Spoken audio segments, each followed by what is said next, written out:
Guys, nandito na naman kami. Magpuputol lang aluminum.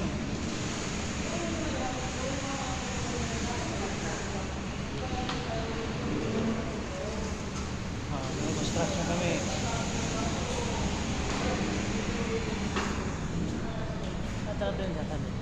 Ha? Hindi marami ang construction.